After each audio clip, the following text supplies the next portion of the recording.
Графичният дизайн е нещо, което играе все по-голяма роля в развиването на бизнеси, образованието и всички сфери, които използват интернет. Ако не сте професионалист, а имате нужда от подобно съдържание, насреща е Canva. Canva е уеб-базирано приложение, което ви дава възможност да създавате графичен дизайн на различни материали, като се започне от лога, плакати, банери, покани, презентации и се стигне до видеоклипове, корици във Facebook и YouTube, публикации за социалните мрежи. В платформата има богат избор от шаблони, които можете да използвате за различни цели. Платформата автоматично ви зарежда интерфейс на български език, но ако предпочитате да работите на английски, можете да промените това, като от най-долната част вляво на входния екран изберете English. За да работите в Canva не се изисква регистрация, но ако държите да се върнете към проекта, който сте започнали, е добре да имате регистрация, за да може работата ви да се съхранява в облака. Canva е безплатна, но има и платена версия, която можете да разгледате, натискайки Pro горе вляво. Тук можете да разгледате разликата между платената и безплатната версия. Безплатната ви предлага над 250 000 шаблона, над 100 вида типове дизайн и 5 гигабайта облачно пространство. Най-евтиният вариант за платена версия е почти $13 на месец, като в този план могат да бъдат включени 5 души, които да работят заедно. Ние ще работим с безплатната версия, като първо ще си направим регистрация. Това става, като посочите бутона регистрация горе вдясно. Избирате как ще направите регистрация, като имате 3 възможности – чрез Google акаунт, чрез Facebook профил или чрез имейл. След като сте си направили регистрация по един от начините, можете да започнете работа по дизайна на дадено съдържание. Първо, трябва да изберете неговия вид. Например, публикация за Instagram. Зарежда се работната ви страница. Вляво са разположени шаблоните, от които можете да избирате. Те са групирани по теми. Най-отдолу е пълният списък на всички.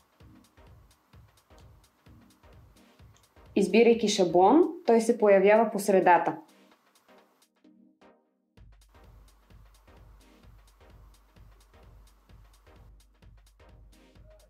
За да промените текста, щракате 2 пъти върху него.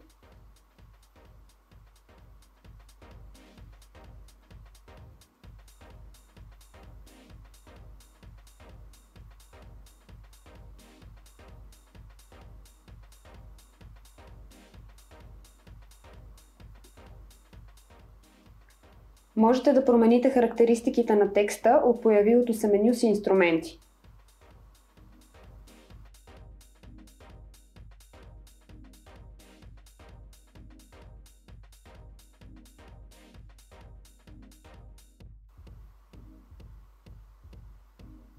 Тук трябва да отбележим, че ако работите с интерфейса на български език, платформата ви дава възможност да избирате шрифтове, които поддържат кирилица, което е много удобно.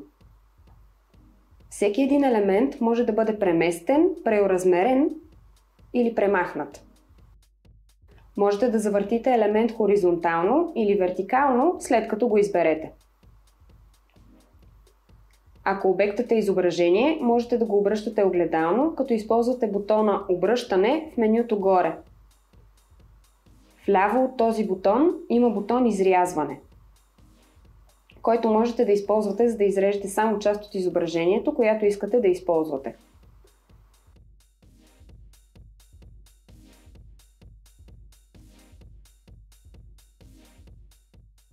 С Canva можете да създавате както статични графични материали, така и анимирани. Ако искате редактираната публикация за Instagram да се анимира, то трябва да изберете нейната основа. В реда си инструменти се появява бутон Анимиране, който избирате. От появилите се възможности посочвате тази, която ви харесва. В лентата си инструменти можете да зададете и времето за анимация. За да видите как ще изглежда анимацията, избирате бутона Play, който се намира горе вдясно.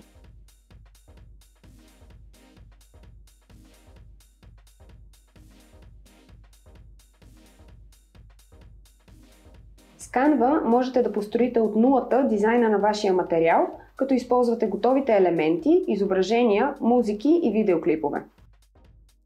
От началния екран на платформата избирате създаване на дизайн. След това посочвате вида на материала, който искате да създавате. Нека това бъде листовка.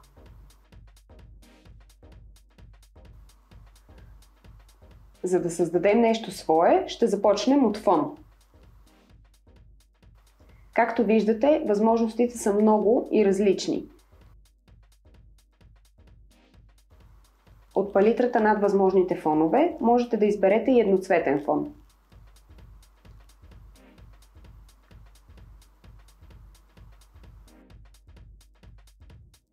След това от меню текст можем да изберем как да изглежда текстовото съдържание на нашия дизайн.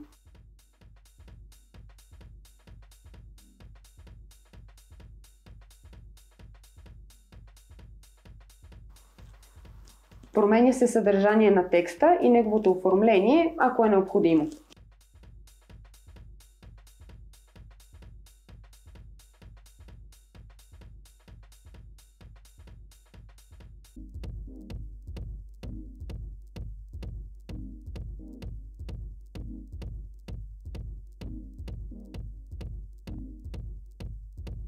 След това можем да изберем елементи, които да добавим от меню Елементи.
Canva ни дава възможност да използваме и свои материали, като снимки, графични изображения, музика и видеа. Това става от меню Качвания. Ако сте качвали материали преди, в менюто те ще са запомнени. Ако искате да качите нещо ново, използвате бутона Качване, като трябва да сте регистрирани в платформата.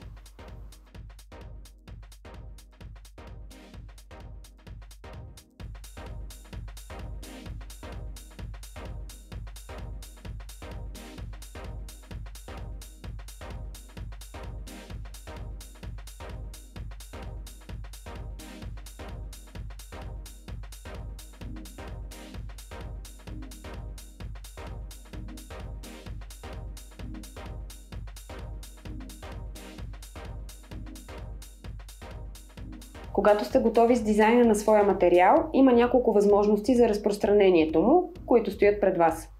Първата и най-логична е да изтеглите своята работа. Това става чрез бутона изтегляне горе вдясно. След като го изберете, се генерира съответния вид документ в зависимост от дизайна, по който сте работили. В случая на листовка това е PDF файл. Запазвате на компютъра. На екрана се появява прозорец с предложение за разпечатване, което е свързано с заплащане.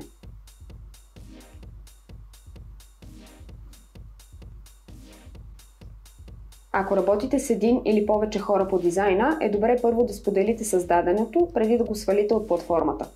Така те ще могат да одобрят направеното от вас или да дадат свои препоръки за подобрение. Това става, като изберете бутона Споделяне. Въвеждате имейла на човека, до който искате да изпратите материали, въвеждате пояснителен текст, ако е необходимо, и избирате бутона изпращане.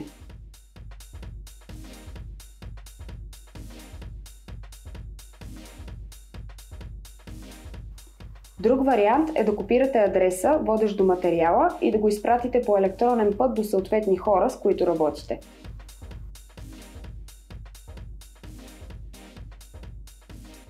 Canva е добро решение за дизайн на различни материали, било то като ваш личен проект или като част от проект, в който участвате.